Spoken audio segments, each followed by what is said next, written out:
Napuno muli ng kalungkutan ang entertainment industry dahil na rin sa pagpanaw ng legendary OPM, Original Filipino Music na si Freddie Aguilar. Pumanaw ang singer noong Martes bandang 1:30 ng madaling araw nitong May 27, 2025 sa edad na 72. Ang nasabing balita ay kinumpirma din ng General Counsel ng Partido Federal ng Pilipinas na si Attorney George Briones. Nagbigay din ng pahayag ang aktres na si Vivian Velez. Matatandaang nagsilbing National Executive Vice President si Freddie Aguilar ng PFP. Sa earlier post ng asawa ni Freddie na si Joby Albao, sinabi nito na na-confine si Freddie sa Philippine Heart Center. Pero sino nga ba si Freddie Aguilar at kung paano siya tumatak sa puso at isip ng mga Filipino lalo na sa larangan ng musika? Si Freddie Aguilar or Ferdinand Pascual Aguilar ay pinanganak sa bayan ng Santo Tomas, Isabela noong February 5, 1953. Tinagurian siyang legend at kinilalang isa sa mga pinakamahuhusay na folk singer sa ating bansa. Karaniwan sa tema ng kanyang awit ay social justice at nationalism. Ang kanyang awiting anak ay isa sa mga finalist sa first ever Metropop Song Festival na ginanap noong 1978.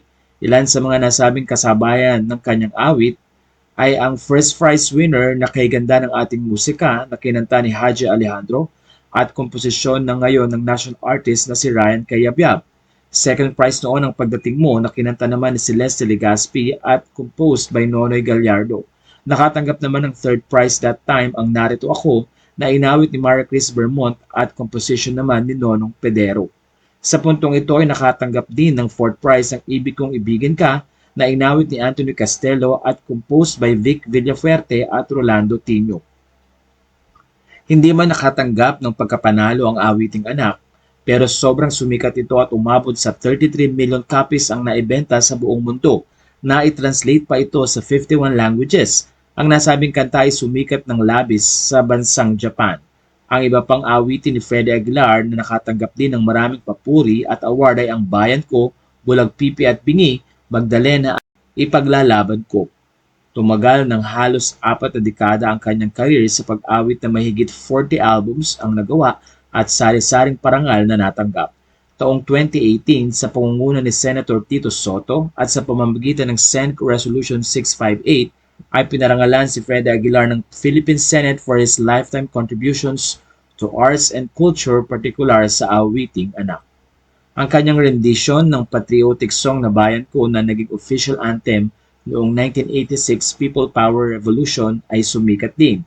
Unang kumuha ng kursong Electrical Engineering sa De Guzman Institute of Technology, si Freddie pero kalaunan ay iniwan niya ang nasabing kurso at ipinagpatuloy ang kanyang hilig at pagmamahal sa musika.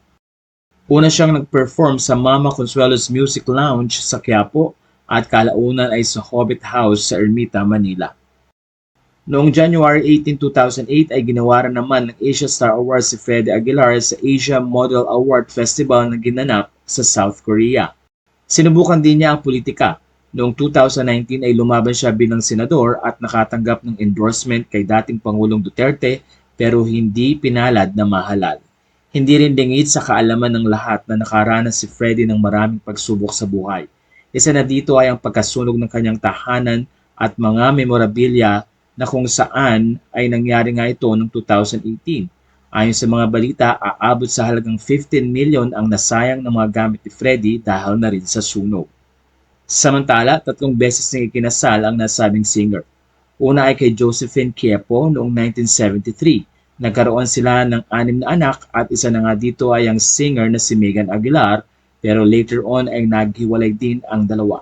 Samantala, ang kanyang naging pangalawang asawa ay si Antoinette Martinez pero nauwi din sa hiwalayan. Kaya naman noong 2013, November 22, ikinasal muli si Freddie Aguilar sa kanyang asawa ngayon na si Jovi Gatdula Albao sa isang Muslim wedding ceremony na ginanap sa Buluan, Maguindanao. Naging controversial noon ang nasabing pagpapakasal dahil minor de edad pa lamang si Jovi samantalang 60 years old na si Freddie Aguilar. At taong 2014 naman nang magkaroon sila ng hindi pagkakaunawaan ng kanyang anak na si Megan Aguilar pero kalaunan ay nagkaayos din. Samantala ilang araw bago pumanaw si Freddie ay nagbigay pa ng mensahe ng pasasalamat ang kanyang asawa na si Jovi. Ayon kay Jovi, nakaka-touch yung mga kinukumusta rin ako sa gitna ng kalagayan ni Freddie. Hindi ko kayo maisa-isang replyan pero huwag kayong mag-alala, okay lang ako. Always finding courage in the face of fear. Ang daming nangyayari this week, maraming nakakaiyak na moments pero hindi pa tayo pwedeng maging mahina. Kailangan ko palaging maging malakas para mabantayan ko siya oras-oras. Ang priority natin ngayon ay ang kalagayan ni Freddy. Pasensya na kayo na wala akong maibigay na detailed info sa inyo kasi pang pamilya at malalapit na kaibigan lamang muna ito. Basta ang masisigurado ko lang sa inyo, he's in good hands and is getting all the medications he needs. Alam ko po na maraming nag-aalala sa inyo. Naiintindihan ko po ang curiosity nyo sa kung ano ang nangyayari. Pero yung mga na-share ko lang po sa inyo ang gustong i-share ni Freddy sa ngayon. Mag-pray lang po tayo, magiging maayos din ang lahat. Sa mga nagme-message sa kanya, hindi pa rin po niya kayo marireplyan kasi bawal po siya mag-cellphone. Pero sisiguraduhin ko pong makakarating ang mga mensahe ninyo. To my dearest close friends, don't worry about me, magpahinga tayo, pagpagod, tapos lalaban ulit. Sa puntong ito ay marami ang nagulat nga sa pag-announce ng death ni Freddy Aguilar nitong May 27, 2025. At ayon na nga rin sa post na ito ni Jovi, ilang araw na rin na nakaratay sa karamdaman ang nasabing singer. Sa kanyang huling post ay nagbigay naman ng mensahe si Jovi para kay Fred Aguilar at sinabi ang ganito, I will live a good life so I can meet you in Jannah. To Allah we belong and to Allah we shall return. This is not goodbye, just farewell for now. Mahal na mahal kita hanggang sa muli, babe. It was a good fight because we are fighting together. Samantala, naiwan ni Freddy ang kanyang asawa, mga anak at pati na rin mga apo. Sa isang mensahe ay sinabi naman ng kanyang anak ang ganito. Samantala sa isang post naman, bago pumanaw ang nasabing singer ay nakapagbigay pa ng mensahe si Shia Ann Aguilar. Ayon sa kanya, I know you are giving your best fight. It may be hard, but I know you have the strength and courage to face this. Please focus on getting better. We want you back at your best self. We are all here for you. Love you. Pumanaw ang nasabing singer last May 27 sa Philippine Heart Center Hospital at siya nga ay 72 years old.